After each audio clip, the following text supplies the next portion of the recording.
자, 안녕하십니까. 오늘 빌립보서 5강이네요. 자, 5강 시작하도록 하겠습니다. 본문은 빌립보서 2장 19절에서 30절까지 말씀인데요. 같이 한번 눈으로 쭉 읽어보시면 19절부터 제가 읽겠습니다. 내가 디모데를 속히 너희에게 보내기를 주 안에서 바람은 너희의 사정을 알므로 안위를 받으려 함이니 이는 뜻을 같이하여 너희 사정을 진실히 생각할 자가 이 밖에 내게 없음이라. 그들이 다 자기 일을 구하고 그리스도 예수의 일을 구하지 아니하되 디모데의 연단을 너희가 안 하니 자식이 아버지에게 함같이 나와 함께 복음을 위하여 수고하였느니라.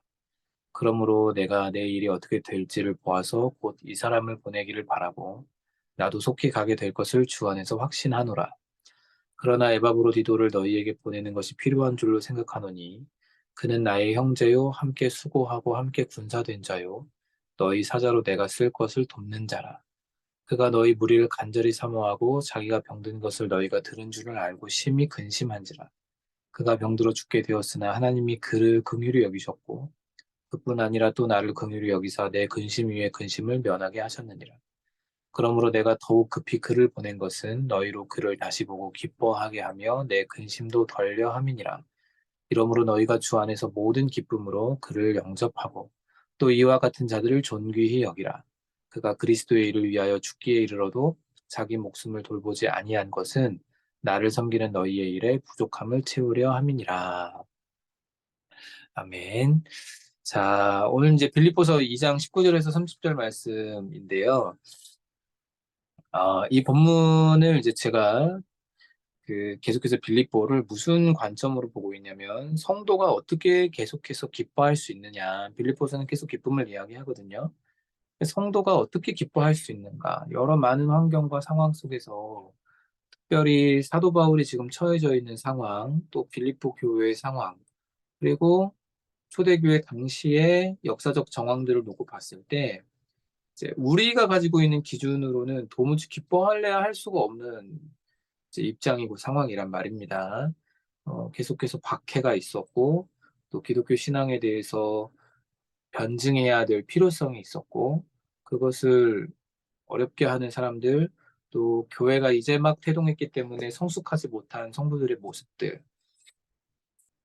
또 인간적인 면모들로 인해서 그 안에 일어났던 갈등들, 신학적으로 또 세련되게 이제 세워져 있지 않으니까 이제 각자가 주장하는 바들이 다른 여러 가지 많은 문제들이 혼재해져 있던 상황이란 말이죠. 평안함이 없는데, 평탄하지가 않은데, 어떻게 그런 중에도 기뻐할 수 있느냐. 지금 계속해서 빌립보서를 쓰는 사도 바울이 기뻐하라, 기뻐하라 명령하고 있는데, 도대체 우리의 기쁨의 요소가, 이유가 어디 있는가를 이제 살펴보는 중에 있는데, 지난 시간에는 이제 구원에 대한 문제들 함께 살펴보았고, 오늘은 나와 함께하는 동역자가 있으므로 연역법적으로 이야기를 하자면 결론부터 말하면 동역자가 있기 때문에 기쁘다. 신앙생활을 절대 독불장군처럼 혼자 할 수는 없습니다. 어떤 대단한 사람이라고 할지라도 자기 혼자서 만족할 만한 수준의 신앙의 성장이나 뭐 어떠한 이제 정도에 도달한다, 어느 수준에 도달한다라는 것은 혼자서는 절대 불가능하죠. 아무리 바둑을 좋아하고 바둑에 막 심취해 있는 사람이라 할지라도 혼자 기보 연구하고 혼자 연습해가지고서는 그 급을 넘어가지 못한대요. 그러니까 무슨 얘기냐면 이제 그 1, 1급까지 이제 가고 거기서 안으로 넘어가잖아요. 굉장히 잘하면 거기서 아마추어에서 이제 프로가 되는 반으로 넘어가는데 이 반으로 넘어가는 데는 절대적으로 지금까지 바둑이라고 하는 것에 이런 기보가 또 기풍과 역사와 이런 모든 것들이 다 누군가의 사사를 통해 좀 더 멀리 보고 넓게 볼 수 있는 시야가 트인 사람들이 이제 반이 되는 거고 혼자서 공부하고 독학해가지고는 그 지경에 올라서지 못한다는 거죠. 왜 알파고가 전 세계 최강 바둑 기사들을 다 꺾고 어떻게 알파고가 그렇게 강력한 힘을 발휘할 수 있느냐. 모든 전 세계 모든 이 바둑의 역사가 다 정보가 그에게 집약이 되어 있으니까 어떤 상황에서 무슨 도를 놓으면 예전에 어떤 상황 속에서 어떻게 돌을 놨을 때 어떻게 방어하고 어떻게 역공을 하고 했을 때 어떤 게 가장 좋은 성과를 내는지 이미 빅데이터로 다 가지고 있으니 사람이 가지고 있는 생각을 훨씬 뛰어넘게 되는 것처럼 말이죠. 자, 그래서 어, 절대로 신앙생활 혼자 해서는 성장할 수 없고 일정 수준 이상 넘어갈 수가 없다라는 거. 그렇기 때문에 우리에게 중요한 것은 동역자와 함께 하는 것이고 소그룹으로 공동체를 함께 이루어가는 것. 이런 것들이 우리에게 매우 필요하고 또 굉장히 중요하다라는 부분들을 다시 한번 말씀드립니다. 자, 오늘 이 본문의 말씀을 가지고 사도 바울이 쭉 이야기를 하는데 좀 약간 생소한 본문이실 거예요. 왜냐면 이 본문 가지고 설교하는 사람들은 많지 않거든요. 설교자들에게 이렇게 환영받거나 사랑받는 본문이 아니기 때문에 그 앞에 뒤에 내용들은 사랑을 많이 받는데 여기는 그렇게 많이 설교되지 않는 본문이라 여러분들에게 좀 익숙치 않으실 텐데 사도 바울이 2장 17절, 18절에서 먼저 앞선 본문에서 이제 그리스도의 들이신 그가 행하신 희생으로 인해 우리가 구원받았음을 그러니까 구원을 이루라라고 얘기했지만 그것은 실제 우리가 우리의 행동으로 구원을 만들어내는 것이 아님을 제가 지난 시간에 말씀을 드렸죠. 그리고 그렇게 받은 희생으로부터 또 출발하는 우리들의 희생 내가 또한 드릴 희생 이것이 기쁨이 된다. 그 여러분 그 덴마크의 철학자 키에르케고르가 기독교의 본질이 무엇이냐에 대해서 이야기할 때 그가 말하는 기독교의 본질은 고난이다 이렇게 이야기를 합니다. 왜 그러냐면 하나님께서도 이미 우리로 인하여 고난을 당하셨고 또 기독교회의 생명력은 성도가 믿음을 따라 자기 십자가를 짊어지고 고난 당할 때에만이 생명력이 있었다. 그래서 그가 벌써 몇 세기 전 사람인데 아, 본인이 속해 있었던 덴마크의 루터교, 루터란들을 향하여서 했던 그 비난이 이제 기독교가 승리한 문화권 안에서 자기들은 이미 고난당할 게 없잖아요. 기독교회에 다닌다고 해서 고난당할 일이 없으니까. 그렇게 고난이 상실되어진 기독교가 얼마나 생명력이 없는가에 대해서 아주 신랄하게 비판하고 고난당함이 그리스도께서 어, 함께 자기 십자가를 지고 나를 쫓으라고 하신 그 부르심에 정당하고 합당한 반응이 아니라는 것을 계속해서 이야기하면서 그래서 이제 키에르케고르는 덴마크 교회하고 아주 사이가 안 좋았기로 유명한데요. 자, 이제 그러한 부분들이 우리에게도 마찬가지라는 거죠. 왜 교회가 계속 변질되고 왜 타락되느냐? 받은 희생에 대해서 그리스도께서 우리를 위해서 행하신 희생에 대해서는 다 좋게 받아들이고 그것에 대해서 기뻐하지만 또한 내가 그리스도를 본받아 하나님을 위하여 그의 몸된 교회와 나라를 위하여 희생하고 그리스도의 몸된 교회를 위해 남은 고난을 내 삶에 채워나가는 그런 헌신의 삶에 대해서 세상 가운데 하나님의 영광을 위해서 내가 기꺼이 당하는 고난의 십자가 짊어짐에 대해서 교회가 말하지 않고 성도들이 받아들이지 않은 채 그냥 좋은 것들만 취하고자 하니까 이제 교회의 생명력은 항상 고난을 통해서 함께 따라오는데 이런 부분들이 희생이 같이 생겨나지 않고 희생이 결여되어진 이제 기독교회가 변질되어져 가고 어, 생명력을 잃어가게 된 케르케고르의 논리에 따르면 말이죠. 근데 그게 또 사실 성경적이기도 해요. 그래서 이제 그렇게 이야기를 하면서 어, 복음을 위해서 또 자신을 위해서 희생했던 희생의 아이콘 에바브로디교를 다시 빌립보 교회로 사도 바울이 오늘 본문 말씀에서 이제 보냅니다. 천거를 하죠. 그러면서 그 사람에 대해서 이미 다 알고 있지만 이 사람은 어떤 사람이다라고 아주 강력하게 이야기하고 이 나의 동역자들, 나와 한 마음으로 복음을 위한 일에, 그리스도를 위한 일에 자기 목숨을 아낌없이 돌보지 않았던 그 희생의 본을 너희에게 보였던 이 에바브로디도를 너희가 기쁨으로 영접하라. 그리고 이와 같은 자들을 존귀하게 여겨라. 라고 이야기하면서 희생은 섬김의 완성이다. 너희의 섬기는 일에 부족함을 그가 채웠다. 그 희생으로 채웠다. 라고 이야기를 하죠. 이 희생에 기쁨이 있음을 이제 지난 시간에 살펴보았고, 희생하는 동역자가 있기 때문에, 나를 위해 희생하는 동역자가 있기 때문에 성도는 또한 기쁘다라는 것을 이제 이야기합니다. 자, 오늘 말씀 생각하기로 들어가서 보시면, 성도의 교제는 기쁨의 이유가 됩니다. 이렇게 이야기하고 있습니다. 자, 여러분, 디모데를 사도 바울이 이제 먼저는 이야기하거든요.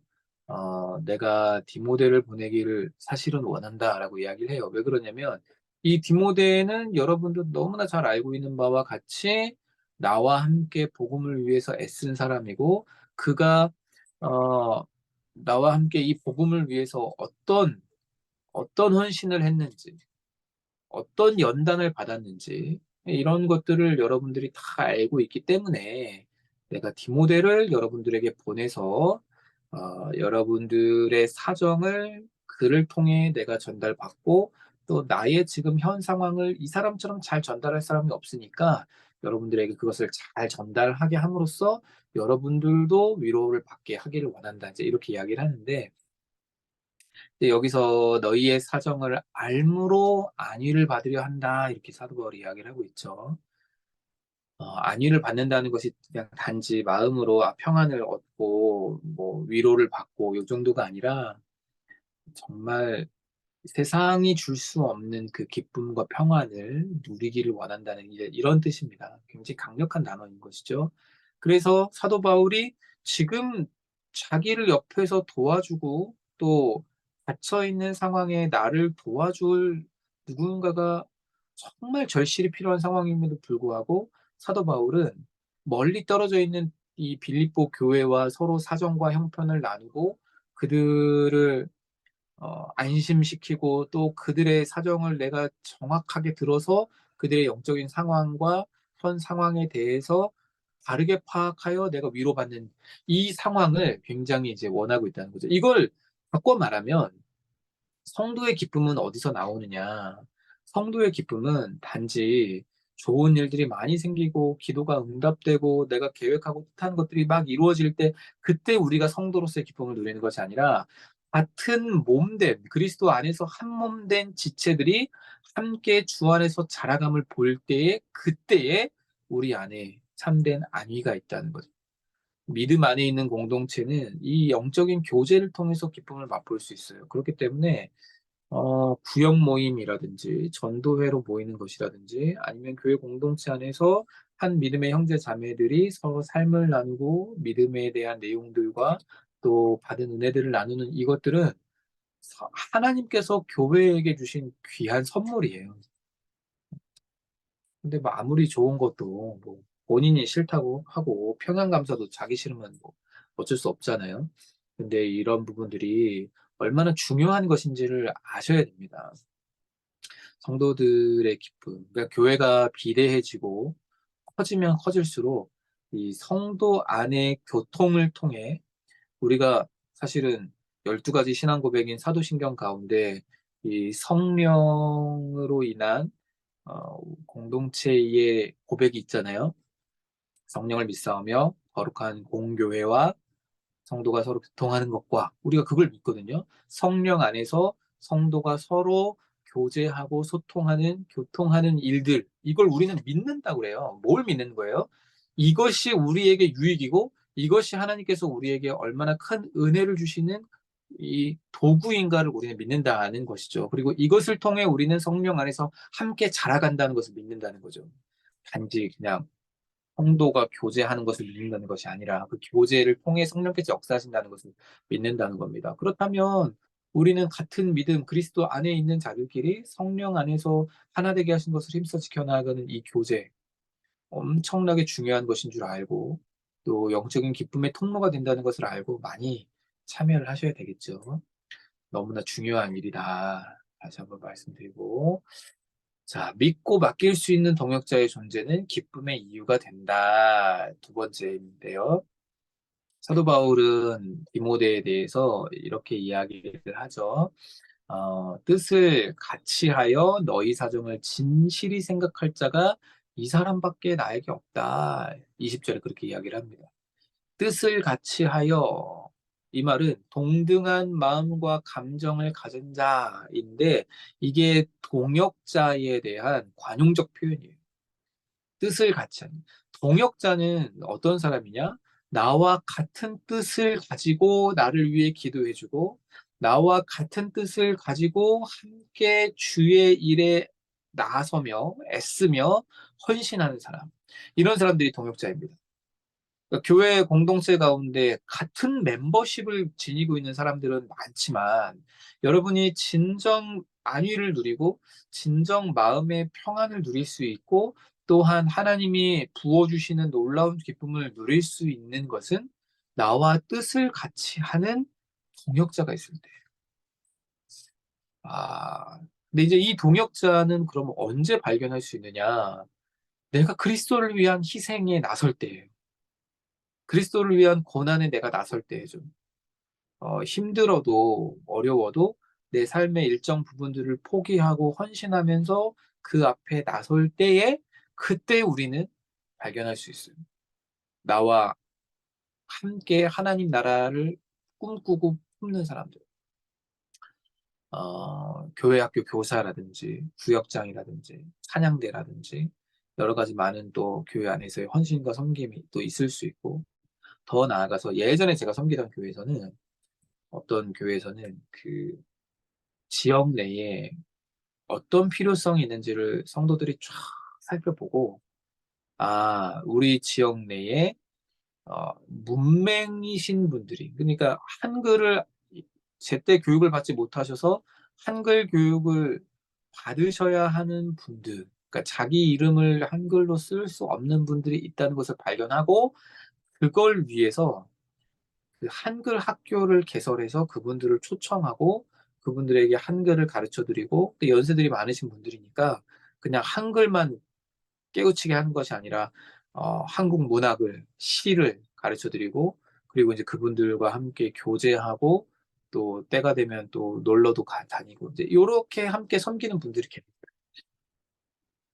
그 교회가 지역 사회 가운데에서 할 수 있는 일들을 찾아내는데 그게 뭐 맨 처음부터 담임 목사님이 이렇게 한번 해봅시다 해서 와 한 게 아니고 지역 사회 안에서 우리가 무엇을 할 수 있을까? 우리가 어떻게 그리스도의 사랑을 그들에게 전달할 수 있을까?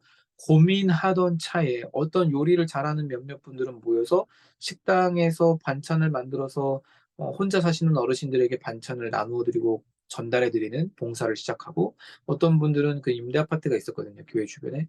거기에 한글을 알지 못하시는 분들을 어, 아무튼 한글 학교를 만들어서 전달하고 가르쳐 드리는 그런 의미들. 우리도 마찬가지인 거죠. 교회 안에서 얼마든지 또 섬김과 헌신의 일들을 내가 내 삶을 드리는 희생으로 찾아 나설 때에 그 뜻을 모은 사람들이 함께 또한 모이게 되는데 물론 뭐 그렇게 모인다고 해서 갈등이 없는 것은 아니죠. 어려움이 없는 것도 아니고. 그러나 함께 하나님 나라와 주의 영광을 꿈꾸는 사람들이 모이게 되면 그것만큼 큰 기쁨과 위안이 없다. 네, 디모데가 사도 바울에게 이제 그런 사람이라는 거죠. 디모데는 사도 바울이 가지고 있었던 것처럼 빌립보 교회를 향하여 진실한 생각을 품었는데 이 진실한 생각은 마음을 졸이다, 걱정하다, 애태우다 이런 뜻을 가지고 있어요. 그러니까 사도 바울이 어떤 마음과 심정인지를 누구보다 옆에서 지켜봤고 같은 마음을 가지고 있기 때문에 잘 알고 있는 거죠. 그래서 디모데는 빌립보 교회에 만약에 가게 되면 사도 바울이 하고 싶었던 이야기를 전달할 수 있고 사도 바울이 보고 싶었던 것들을 보고 와서 전달해 줄 수 있는 그러니까 나의 대리자 같은 역할을 할 수 있는 사람이 이제 디모데였다. 그래서 그를 보내고 싶다. 그러나 사정과 형편이 디모데가 갈 수 있는 상황이 아니어서 그래서 갈 수는 없다. 이렇게 얘기를 해요. 자, 아무나 동역자가 되는 것은 아닙니다. 진실한 동역자는 자기의 일이 아닌 그리스도의 일을 구하는 사람이다. 우리가 그냥 마음 맞는 사람들끼리 얼마든지 교회 안에서도요, 뭐 동아리 활동이라든지 여타 많은 친교 활동 할 수 있어요. 제가 예전에 섬기던 교회 청년부도 그렇게 이제 뭐 비슷비슷한 취미 생활하고 있는 사람들 아니면 뭔가 교회 안에 배우고 싶은 거 있는 사람들 다 신청하라고 했어요, 청년들한테. 그러니까 이제 제가 뭐 성경 관련해 가지고 제자 훈련도 하고 뭐도 하고 막 한 학기에 개설되는 이제 저희의 프로그램이 여러 개가 있었는데 뭐 1대1 제자 양육도 하고 그 양육하는 사람들을 이제 육성하는 양육사 교육도 하고 또 뭐 여러 가지가 많이 있었단 말이죠. 근데 이제 제가 막 만들어 놓은 건 어쨌든 저쨌든 전부 성경 이야기니까 이 뭐 듣는 사람들이 늘 그 사람들이에요. 늘 찾아오는 사람들이 찾아오고. 근데 한 번은요. 그 청년부 안에 비전공자를 위한 그 외부에서 아마추어 발레를 하는데 그 명예단원처럼 이렇게 그 받아주는 그런 정확히 그 발레단 이름 모르겠네. 아무튼 이제 그런 제도가 있어서 세 명을 뽑았는데 제가 가르쳤던 청년 중에 한 명이 이 세 명 중에 한 명이 들어간 거예요. 그러니까 비전공자인데 발레 공연도 하고 발레 연습도 하고 하는 이제 그런 친구였던 거죠. 그래서 그 친구한테 한번 교회에서 발레를 가르쳐 주면 어떠냐 그랬더니 이 친구가 한번 해보겠다 했어요. 토요일 날 오전 8시에 발레 교육한다 하는데 세상에 나는 그렇게 많은 여자 청년들이 발레 배우겠다고 그렇게 많이 올 거라고 상상도 못 했는데 성경 공부하자 그러면 막 6명, 7명 이렇게 오던 애들이 발레 교육한다니까 열 몇 명이 온 거예요.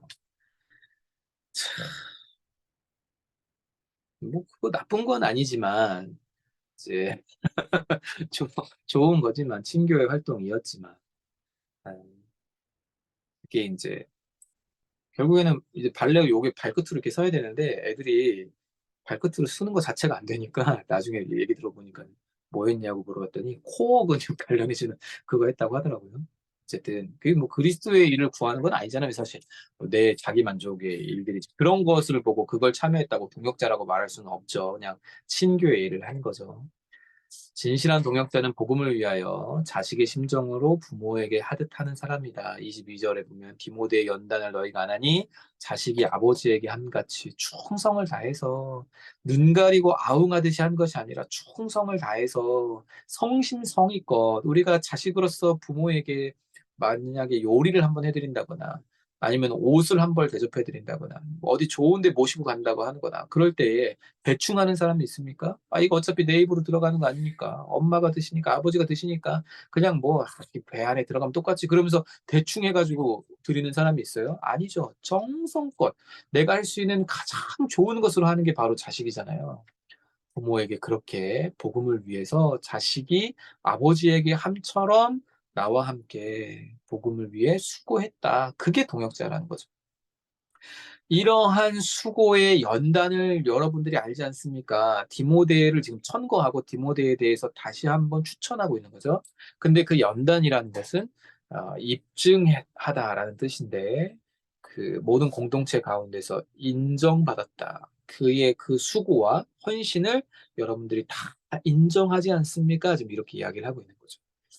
그래서 여러분, 동역자가 된다는 것, 성도가 서로 동역자가 된다는 것은 그냥 마음 맞는 사람들이 동역자가 아니에요. 나하고 오랜 시간 성향이 같아서, 출신지가 같아서, 아니면은 뭐, 나온 학교가 같아서, 직업이 같아서, 우리끼리는 서로 친하게 지내고, 애들 나이 비슷하고 해서 우리는 뭐, 십몇 년, 20년 이렇게 교회 안에서 잘 지냈으니까, 우리는 동역자 아니에요. 복음을 위해서 정말 자식이 부모에게 하듯 헌신하고 수고한 내 유익을 바라는 것이 아니라 하나님 나라를 위해 영광을 추구했던 공통의 사역이 있는 사람들이 이제 동역자가 된다는 거죠. 이런 동역자가 있을 때 성도는 기쁨을 누릴 수 있다는 거예요. 그런데 아이 목사님, 우리 교회는 그런 사람 잘 안 보여요. 저는 그런 사람 못 봤어요. 내 주변엔 그런 사람 없어요. 이렇게 생각할 수 있죠, 여러분. 내가 그런 동역자가 먼저 되면 됩니다.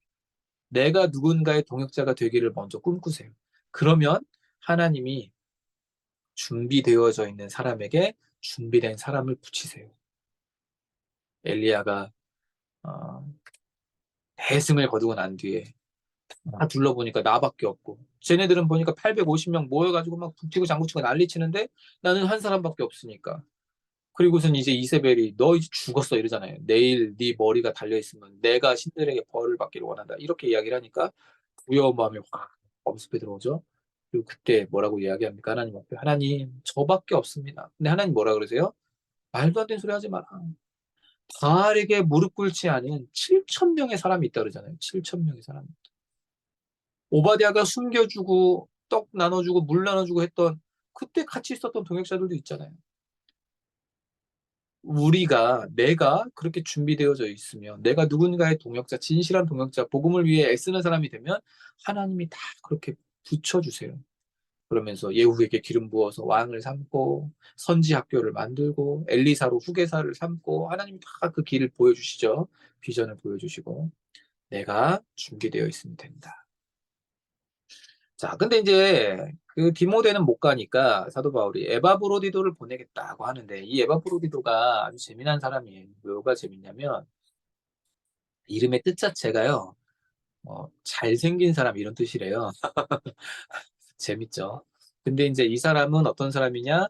빌립보 교회가 사도 바울 선생님이 옥에 갇혔다는 이야기를 듣고, 아, 그러면 영치금을 좀 보내자 해가지고 그분을 위해서, 사도 바울 선생님을 위해서 쓸 것을 막 모아서 에바브로디도 편에 보냈는데, 그런데 이 사람이 어, 그렇게 이제 수고를 했기 때문에 사도 바울이 25절에 뭐라고 이야기를 하냐면, 어, 그는 나의 형제요, 함께 수고하고 함께 군사된 자요, 너희 사자로 내가 쓸 것을 돕는 자라, 이렇게 얘기를 해요. 그러니까 너희들 편에서 보내어진 내가 필요한 것을 채워주는 사람인데, 자, 근데 그가 어떤 상황이었냐면 27절 말씀에 보니까 그가 병들어 죽게 되었으나, 이렇게 되어 있어요. 그러니까 도와주라고 보내놨는데 오히려 사도 바울에게 도움받는 상황이 된 거죠. 자, 이런 상황에 에바브로디도가 어떤 마음을 가졌냐면 26절에 보니까 그가 너희 무리를 간절히 사모하고 자기가 병든 것을 너희가 들은 줄을 알고 심히 근심한지라. 아, 내가 빌립보 교회에 걱정을 끼쳤구나. 아이고, 어떡하면 좋아. 자기가 죽어가고 있는 형편인데. 아이고, 근데 내가 이들이 나를 믿고 나를 천거해서 나를 여기까지 이렇게 보냈는데, 내가 사도 바울 선생님한테 도움되기는커녕 도움받고 있고, 나를 보낸 사람들이 내가 지금 병들었다는 사실을 알고 걱정하고 있으니 아이고 큰일이다 라고 하면서 이제 그것을 근심하고 있는 그런 상황이라는 거죠. 어, 충성되이 섬겼던 동역자의 표본 같은, 복음을 위해 자기 목숨을 돌보지 아니할 정도로 아주 애쓴 사람이었는데, 그런데 동역의 과정 중에 뜻하지 않은 어려움을 겪기도 했죠. 에바브로디도가 이런 근심, 그리고 병들어 죽게 된 상황, 그럼에도 불구하고 이렇게 어, 자기를 돌보지 않았던 그런 충성된 면모가 있었던 겁니다. 자, 그러한 상황에 사도 바울이 이제 이 에바브로디도가 병에서 회복되었고, 그러므로 그의 근심과 나의 근심을 하나님께서 긍휼히 여기셔서 다 면하게 해주셨다. 그래서 나는 이 사람을 다시 보낸다, 이렇게 이야기를 해요. 에바브로디도가 이렇게 자기 자신을 돌보지 않고 교회를 위해서, 또 자기 때문에 근심에 빠져 있는 동역자들을 위해 자기 몸이 100% 회복되었다고 말하기도 어려운, 방금 전 죽을 뻔했던 사람이 내가 이제 회복됐으니까 다시 빌립보에 가서 근심하고 있는 성도들을 위로하고 그들을 격려하기를 원합니다라고 다시 가겠다고 자원하는 그 마음, 도대체 어디서 기인한 걸까요? 공동체를 사랑하는 마음이죠. 26절에 그가 너희 무리를 간절히 사모하고, 이렇게 공동체를, 또 동역자를 사랑하는 마음이 있으면 나를 초월하는, 내 환경을 돌파하는 하나님의 일에 참여하게 됩니다. 그래서 동역자가 이렇게 중요한 거예요. 여러분, 청장년 교구 안에서도 뭐 잘 모이고 같이 재미나고 즐거운 공동체 만드는 것, 이것도 중요하고 좋지만 여러분들 일평생을 두고 기도하십시오. 함께 평생을 놓고 하나님의 일을 위하여 동역할 수 있는, 기도로 동역할 수 있는 그런 동역자를, 마음을 다해 동역할 수 있는 그러한 동역자를 하나님 보내주십시오. 붙여주십시오. 이렇게 기도하는 여러분들 다 되시기를 바랍니다. 자, 이런 하나님의 나라를 위해서, 복음을 위해서 자기 자신을 돌보지 않고 애썼던 그런 동역자를 29절 마지막에 사도 바울은 모든 기쁨으로 영접하고 존경하라 라고 이야기를 합니다. 그리고 이렇게 희생하는 헌신이 동역을 완성하는 화려한 정점이 된다. 마지막에 정점을 찍는 그 마지막 하나의 그것이 된다. 그래서 동역자들의 희생과 헌신을 당연히 여기지 마라. 나를 섬기는 너희의 일에 부족함을 채웠다. 그러니까 당연히 여기지 말라. 예전에 제가 사역지를 갔는데 어, 물어봤어요. 모여있는 모든 리더십들에게 어떤 사역을 제가 하기를 원합니까? 내가 아직 여러분들에 대해서 잘 알지 못하니까 여러분들은 저에게 어떤 사역을 기대하십니까? 그랬더니 그 자리에 모여있던 청년 리더십들이 저한테 하는 이야기가 서로 고맙다. 참 고맙다라는 표현을 많이 하는 공동체였으면 좋겠다. 많은 사역들을 하고 있는데 다들 그냥 그 사역들을 해내기에 급급하고 저 사람이 저렇게 하는 건 그냥 너무 당연시 여기고 있는 이 문화와 풍조가 너무 삭막하다. 우리가 무슨 돈 벌려고 하는 것도 아니고 그냥 하나님을 위해서 또 서로의 유익을 위해서 교회 공동체에 덕을 끼치기 위해서 이렇게 섬기고 있는 건데 왜 서로 고맙단 말 한마디도 없고, 이렇게, 누가 뭐 하나 실수하면 막 득달같이 달려들어가지고, 막 이렇게 하는지 너무 두렵고, 서로 고맙다는 이야기를 많이 하는 공동체 됐으면 좋겠다. 많은 이야기들을 청년들이 그때 했는데, 저한테 그 이야기가 굉장히 마음에 남았어요. 그래서, 아, 그렇지. 물론 칭찬은 하나님께 받고, 하나님이 인정해 주시고, 하나님께서 상급 주시지만, 그래. 그 잘한 것에 대해서, 고마움에 대해서 다른 누구보다 내가 먼저 표출하고 표현하는 사람 되어야 되겠다. 그러고 나서부터 이제 보기 시작했더니 다들 어쩜 그렇게 바쁘고 또 일이 많고 고단한 삶을 살아가고 있는지, 아이고, 말로 다 못하겠더라고요. 그때부터 진짜 진심으로 우러나오는 감사가 있었던 것 같아요. 그리고 속도 조절이 되더라고요, 그때부터. 예전에는 결과 중심적이었거든요, 제가. 그리고 굉장히 뭘 막 밀어붙이는 타입이었어요. 그래가지고 정해진 바대로 뭔가 이렇게 진행되지 않으면 그것에 대해서 혼자 막 힘들어하고 따라오지 않는 사람들에 대해서 막 체근질하고. 근데 그 고맙다는 표현이 필요하다는 이야기를 듣고 나서부터 이해하는 운신의 폭들이 막 넓어지고 그들의 실제 상황들이, 형편들이 눈에 보이기 시작하면서 아, 정말 고마운 거였구나. 저희 같은 교역자들은 사실 교회에서 사례비를 주시고 생계를 유지 보존하도록 도와주시니까 온전히 올인해 살 수 있지만 성도들은 자기들 일할 거 다 하고 주말에 또 와서 무보수로 헌신하는 거잖아요. 근데 저는 목회자들보다 그냥 일반 성도들이 훨씬 더 믿음이 좋다고 생각을 해요. 그런 측면에서 더 많이 헌신하니까 그렇게 진심으로 보게 되더라고요. 라는 거죠. 이제 여러분 동역자들을 귀히 여기시고 시간이 얼마 안 남아서 급히 좀 마무리 짓는 감이 있는데 여러분 안에 참된 믿음의 동역자들, 그 동역자들로 인한 기쁨, 감사 이런 것들이 충만한 우리 이 빌립보서 들으시는 리바이블 들으시는 모든 분들 되실 수 있기를 간절히 바라고 제가 또한 여러분들의 그런 동역자가 되기를 원하고 여러분들도 저에게 그런 동역자들이 되셔서 함께 주 안에서 기쁨을 모든 기쁨으로 서로를 영접하는 그런 은혜의 시간들이 함께 허용된 시간 안에 누려질 수 있기를 간절히 바랍니다. 오늘은 이것으로 마치고요. 여러분 다들 너무 감사하고 수고 많으셨습니다. 평안한 밤 되시고 안녕히 주무세요. 감사합니다. 안녕히 주무세요.